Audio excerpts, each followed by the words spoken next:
On the spot news media, we got the latest news. We don't care about the views, we just representing right. Put local news internationally every night. On the spot, wave that Jamaican flag from left to right. Let's get it right, y'all know the type. We ain't dealing with the hype. We make it take flight. Yeah, man, my viewers and subscribers, what go on? A blessed and wonderful Thursday morning to each and every person out there tuning into On The Spot News Media. Now, my peeps, I don't know how we do it over on this side each and every morning.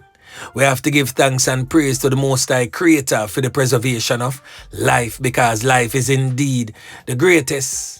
So in the morning, my peeps, I have a few stories for share with you, the regular members of Jan Public and also members of the diaspora. So please like the video, share the video, watch the entire vlog so you can get a full understanding and a better appreciation of everything we're going in Jamaica. So watch this now, my peeps. In the morning, we are going to kick it off with some international stories. Now, the first international story is coming out of Roswell, Georgia, where a Jamaican man was fatally taken out in a hail of bullets by his own son. So the Roswell police stated that a man was arrested and charged in connection with the deadly fatal knockings and clappings of his father following an argument. So on September 26, 2025, the police were called in to the Rosemont apartments located on Rosemont Parkway.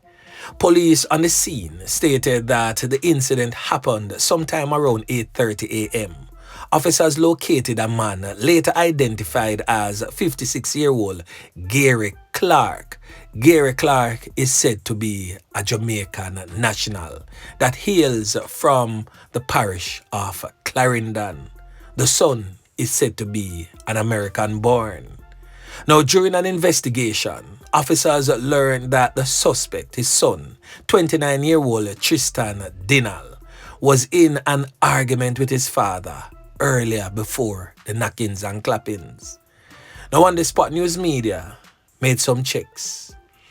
And what is said is that the father was in the kitchen preparing a meal. The son came in the kitchen, stood beside the father that was preparing his meal right beside the stove, farted. The father, being a Jamaican, we have principle.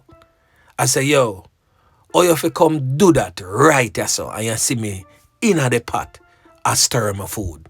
A disrespect. So that caused an argument between the father and son, which spilled over into fiery exchanges of words. It is stated that the son then left, went to his room and came back with a firearm, pointed same in the direction of his father, and fired several shots, hitting the father all over the upper body, leaving him lifeless. It is then said that the son fled the scene in a motor vehicle. Officers later located the car and conducted a traffic stop. The son was then taken into police custody on murder and possession of firearm charges. He's being held at the Fulton County Jail presently. Boy, may I tell you, my peeps, the thing rough. Jaja, all of that, simply because your father talk to you so you can't fart in front of him when him are preparing food. Jaja God. Now the next thing that we're going to talk about, you know, my peeps, is coming out of Fort Lauderdale in Florida. Now this Jamaican woman, presently on your screen, said to be 24 years of age and identified as Savannah Phillips. She has been charged with conspiring with 3 men to steal 12 rent-a-cars from Hertz Rental while she worked as security earlier this year at the Fort Lauderdale Hollywood International Airport Rent-a-Car Center. So as I stated earlier, Savannah Phillips, her arraignment on 13 felony charges related to a dozen cars stolen from Hertz parking garage at 11 p.m. on May 16 and at 12:05 a.m. on May 17th. So Savannah Phillips, who was born in Kingston, Jamaica and lives in Sunrise, allowed the drivers to exit the Hertz parking garage without showing a driver's license and pretending to scan the vehicles as they exited. A BSO detective wrote in a report to apply for an arrest warrant. The detective stated that the female had access to all Hertz company vehicles and had knowledge that the keys would be in the vehicles and knew the slowest time of business to commit the crime. Prosecutors filed the case against her and deputies arrested her at her home in Sunrise on August 26. Phillips was charged with first-degree organized fraud, 5 counts of second-degree grand theft, and 7 counts of third-degree grand theft. The Burrard Sheriff Office correctional deputies held her at the Paul Detention Center. A bond court judge ordered her to prove that the $62,000 bail was not from criminal proceeds. Records show that her next court hearing is at 8:30 a.m. on the 1st of December. Boy, me I tell you my peeps, the thing rough, but anyway, back to local style. Now, the first thing that we're going to talk about, my peeps, locally, is that Education and Youth Minister, that's Dr. Dana Morris Dixon, is urging Jamaicans to take greater responsibility for the care and protection of our nation's most vulnerable, our children. She made the remarks as search continues for this 12-year-old child. We are talking about Jaden Smith. The search has stretched to its 6th day. The First Farm Manchester High School student has not been seen since last Friday. Young Jaden was last seen leaving school on Friday, wearing his khaki uniform and brown shoes. He's of a dark complexion, slim build, and about 5 feet tall. He hails from Wales in Newport, Manchester. Now we're going to hear from Minister Morris Dixon, who says she has been keeping updated on the search to locate the missing boy. Now listen. We're all very concerned. This morning I did speak to the Commissioner of Police on this particular matter to get an update on the search. They're working really hard. The military has been involved. Even the fire brigade is involved. They've been scouring CCTV cameras around the area trying to locate him. They've not been successful, but they're not stopping. But it's important. He was seen at particular areas. It's important that all of us see children as our children. Every child is ours. And this notion that we had in the past that every child was ours and that raising children was a community affair, we have to get back to that. I have reports of students missing schools because in particular areas they're out at commercial spaces, hanging out at the time of school. But those establishments allow them to come in when they should be at school. As we do the search, as we continue this search, let it remind us that every child is our child. We can't see it like somebody else's problem. And so if we see a child that needs support, needs help, we need to provide that support and help to channel them in the right direction. We can't see them on the road in the middle of the day and not say, why are you here? What's going on? Why aren't you at school? Do I need to call CPFSA? If I know that I hear something next door, quietly call. Now the next thing that we're going to talk about, my peeps, I would love for you to listen carefully to what I'm about to say, because I would love to hear your take on this. in the comments section, or whatever means you wish to reach out to me and state your claim on this one. Now, the opposition spokesperson on justice, that's Zulika Jess, says the mandatory minimum 15 years sentence legislated for people found guilty in possession of an imitation weapon is draconian. Now, according to the Act, possession of an imitation firearm carries the same penalty as possession of a real firearm. It carries a penalty of not less than 15 years nor more than 25 years, as the court considers appropriate.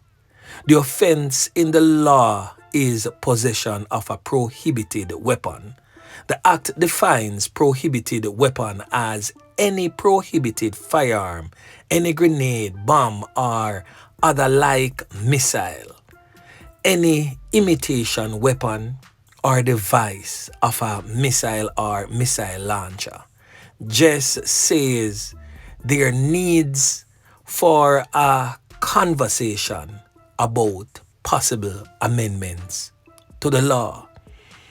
Now we're going to hear from spokesperson on justice, that's the opposition spokesperson on justice, Zulika Jess, as she weighs in on this one. Now listen.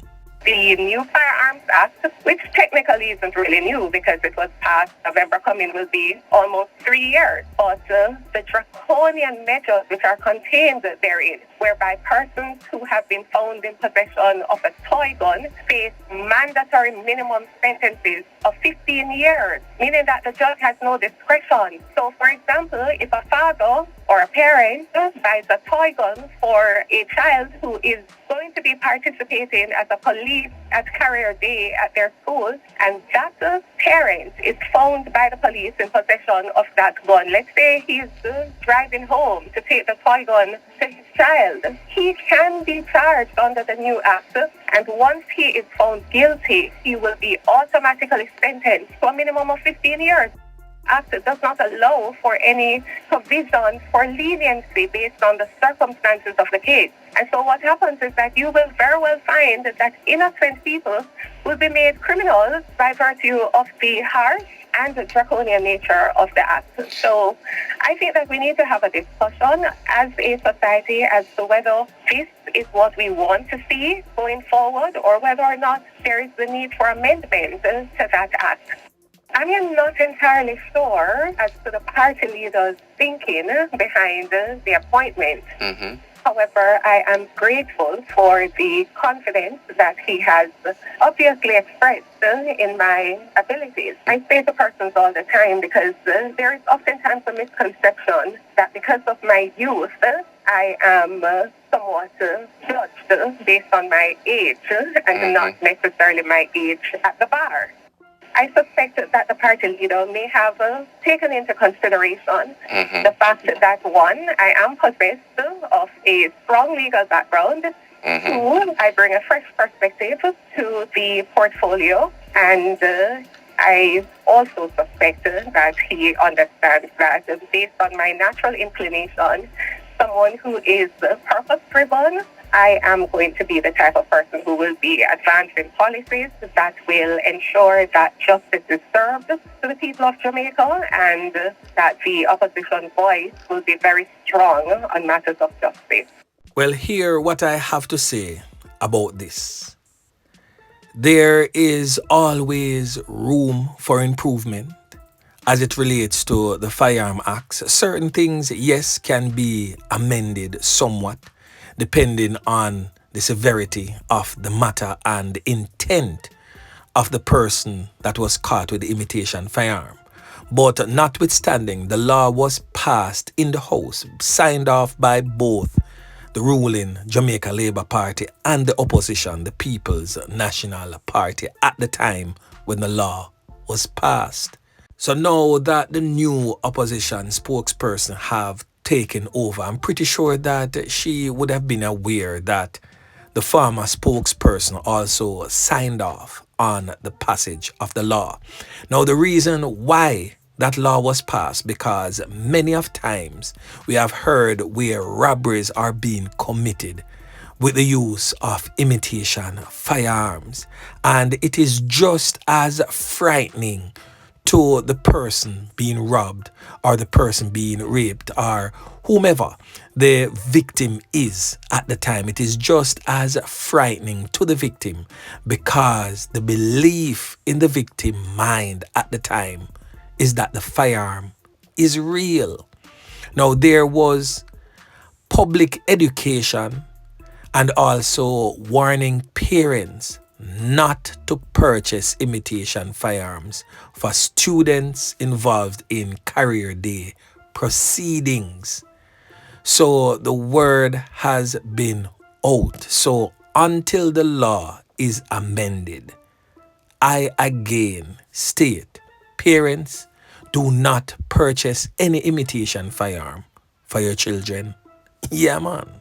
Now, the last thing that we're going to talk about, my peeps, now the morning here, is that the Independent Commission of Investigations, INDICOM, is presently investigating yet another controversial police fatal knockings and clappings.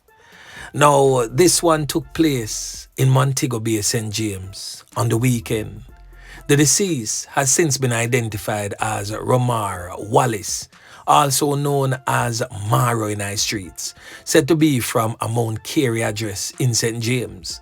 Now, information reaching on the Spot News Media would suggest that sometime around 9 p.m, police officers were conducting foot patrol in the railway lane area of Montego Bay, St. James on Saturday when they observed a motorcycle carrying two men. The officers instructed both men to stop. However, the men responded by firing shots at the police, prompting the officers to take evasive action and return the fire. One of the criminal suspects was conned up and an illegal weapon in his possession was seized. It is stated that the other suspect escaped. Now Wallace, that's the now deceased Romar Wallace, was taken to the hospital where he was pronounced you know what. The cops stated that he has been on the police radar for several years. He was arrested and charged with illegal possession of firearm and ammunition on July 6, 2022, and is known to have been involved in theft as a part of a robbery syndicate in the parish. Boy, may I tell you, the knockings and clappings continues as police and criminals face off, but the police is most definitely winning the war. Yeah, man.